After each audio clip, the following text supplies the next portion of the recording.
this tutorial we are going to show how to model a blast loaded plate. So we have a square plate of 2 meters wide and a thickness of 7 millimeters, the 10 kilogram spherical charge, and placed at a standoff distance of 1 meter. The plate material is high strength armor steel product with a modulus of elasticity 210 gigapascals, 1500 megapascals of yield strength, and tangent modulus of elasticity of 0. So let's start building the model. I will use this Alt to New menu. In the first step we are going to define the mesh of the plate, which is going to be represented with the shell elements. So we'll choose 4N shell and we'll define the 4 corner points of the plate. The plate is going to be placed at 1 meter above the ground, so all Z directions, all Z coordinates of all the points are going to be placed at 1 meter height.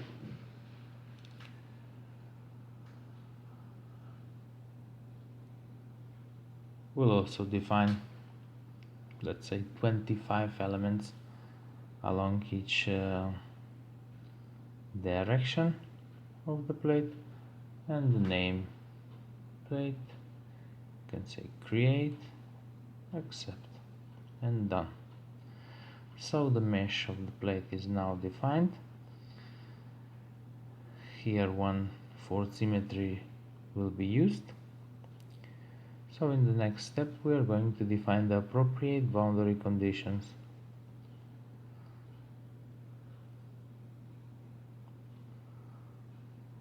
We're gonna constrain the outer nodes of the plate in each direction, X, Y, and Z.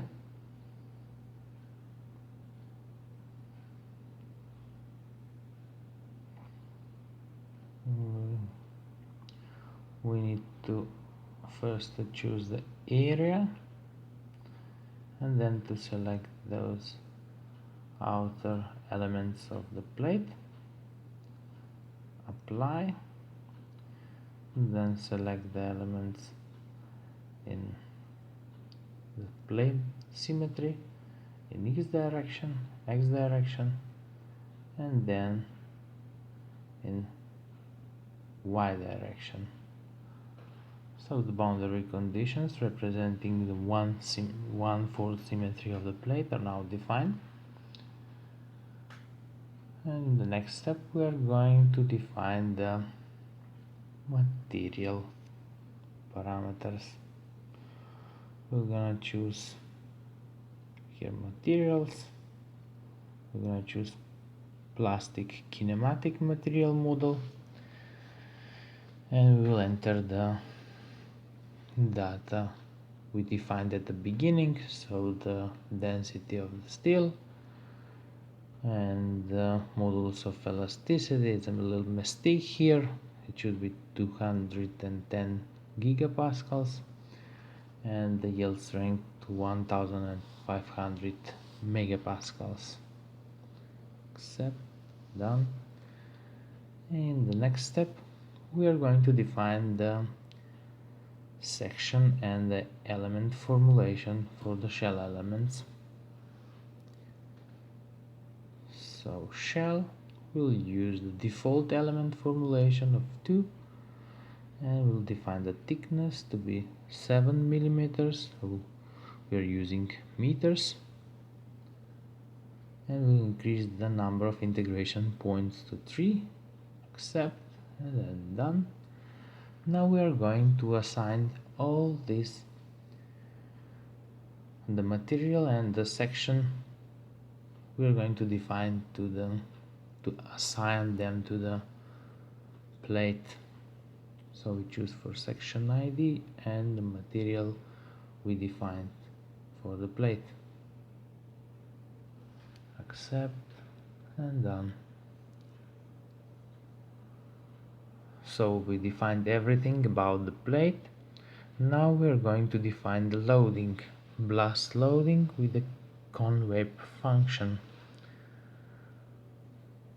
For that purpose, we're going to define the segment at which the pressure is going to be applied later on.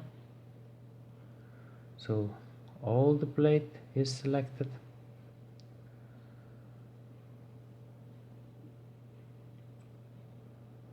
Now we are going to define the blast loading,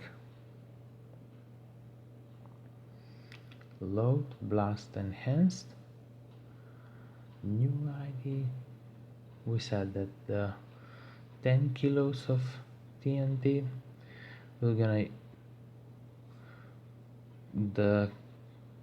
gonna use the second, the 2 for the units and the 2 for the blast, because it's a spherical free air burst, the default. So accept and done.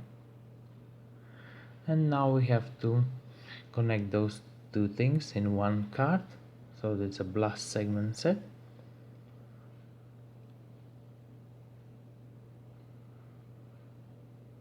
Double click and then just choose the already defined load blast enhanced and the blast segment set.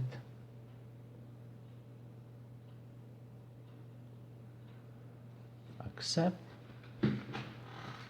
and done. Now we are going to define the usual things in each model. So we need to find a control, termination time,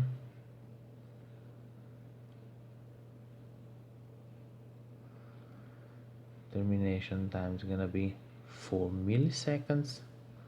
You're using seconds. Accept. We'll ignore this message.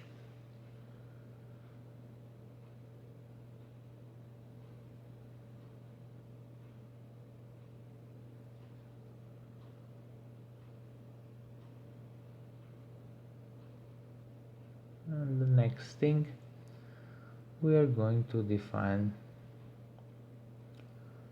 database. Let's say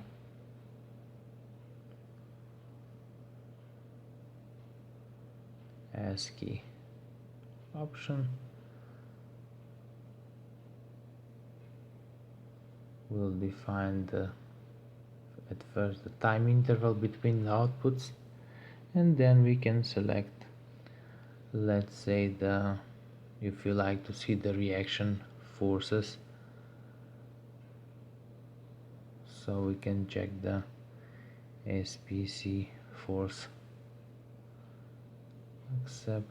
We'll ignore also this message, and we have to define database binary blast force, so the time between the outputs, in order to see the blast loading pressures, the incident and the reflected pressure. And we'll define the binary D3 plot, 100 plots. Accept and done. So with this we finished our model, and now we're going to save the model and then to solve it through LS-Dyna. So don't forget to subscribe to our channel, and the tutorial will continue post-processing the results of this model. Thanks for watching us.